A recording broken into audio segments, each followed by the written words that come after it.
கலாத்தியர் 6வது அதிகாரம் 1 முதல் 10 வரை. சகோதரரே,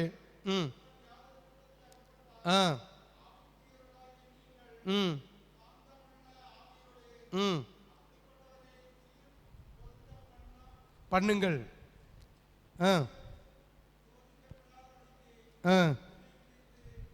எச்சரிக்கையாயிரு. ஆமே.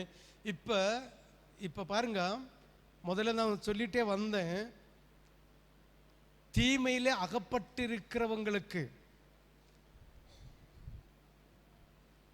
நாம் உபதேசம் சொல்லி அவனை தீமையில் என்று மீட்டெடுக்கணும்னா நம்ம நற்கிரியை செய்கிறவர்களாக இருக்கணும். நம்ம சண்டைக்காரராக இருக்கக்கூடாது. என்ன இருக்கணும்? நற்கிரியை செய்கிறவர்களாக இருக்கணும்.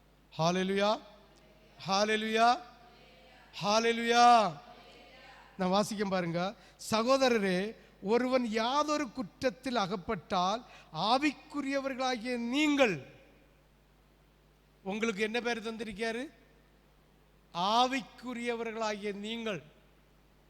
ஒரு விசுவாசம், ஆவிக்குரிய வாழ்க்கை வாழுகிற பிள்ளைகள் சத்தியத்தில் நிற்பார்கள், ஆண்டவருடைய உடன்படிக்கையை கடைபிடிப்பார்கள், திருச்சபை ஒழுங்க கடைபிடிப்பார்கள், சோர்ந்து போகாமல் கனத்தை மகிமையும் தேடி ஜீவனை பெற்றுக்கொள்ள ஆயத்தமாயிருப்பார்கள் என்ற நம்பிக்கையில தான் இந்த வசனத்தை சொல்றார்.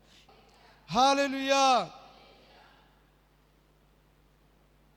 சகோதரரே, ஒருவன் யாதொரு குற்றத்தில் அகப்பட்டால் ஆவிக்குரியவர்களாகிய நீங்கள் சாந்தமுள்ள ஆவியோடு அப்படிப்பட்டவனை சீர்பொருத்த பண்ணுங்கள். நீயும் சோதிக்கப்படாதபடிக்கு உன்னை குறித்து எச்சரிக்கையாயிரு. இப்ப புரிஞ்சுதா? நீ சோதிக்கப்படாதபடிக்கு நீ எச்சரிக்கையா இருக்க வேண்டும். இல்லையே சோதனைக்காரனாகிய பிசாசு நம்மை சோதனைக்குள் உட்படுத்துவதற்கு கர்த்தர் விலகி கொடுப்பார். கர்த்தர் என்ன செய்வாரு? விலகி கொடுப்பார். அதாவது பிரசங்கம் பண்ணுகிற நானே ஆகாதவன் என்று தள்ளப்பட்டு விழுந்து விழாதபடிக்கு நான் என்னை பாதுகாத்துக் கொள்ளுகிறவனாய் இருக்கணும்.